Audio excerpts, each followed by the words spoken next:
saaxiibayaal soo dhawaada halkan waa magaalada Dhinowda ee gobolka Mudug waxaa lagu soo dhaweeyay galabta musharax xildhibaan Maama Khadiijo Kuweyd oo nooga timid dalka dibadiisa ayaa lagu soo dhaweeyay soo dhawaada saaxiibayaal maasantiin bismillaahir rahmaanir rahiim waa soo dhaweynayaa dadweynaha isugu yimid meesha oo dhan khaas ahaan iyo kulli ahaanba qaas ahaan waxaan soo dhaweynaynaa waftiga ballaaran oo noogu yimid meeshaan xildhibaana musharax xildhibaan Khadiijo aadan cabdi marka musharaxaas iyo waftigu uu hogaaminayay ayaan si aad u soo dhaweynaynaa ku soo dhawaada nahay haweenka ku nool Dhinowda gabar musharaxa maanta ka hor nooma aysan imaan oo ka socota federaalka gabadhaas si gaara iyo si guud ayada waa u soo dhaweynaynaa ragga ka sokow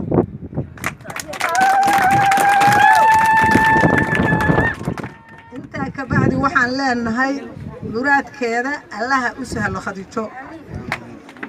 annaguna walaalaheed ay u timid baan nahay waana ku garab taagannahay meel kastoo ay joogto xibinta xildhibaannimada waa ku garab taagannahay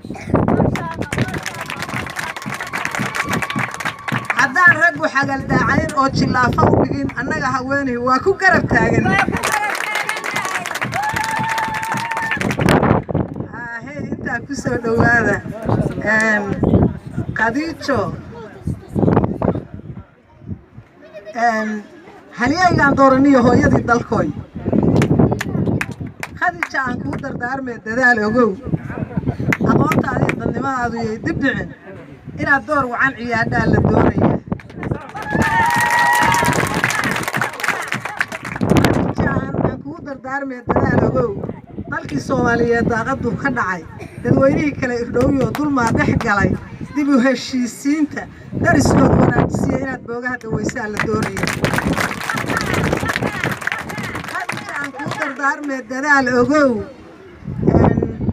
Khadiijo aan kuu dardaarmee dadaal ogow dalkoonamad iyo aqoon baa laguu dalbaday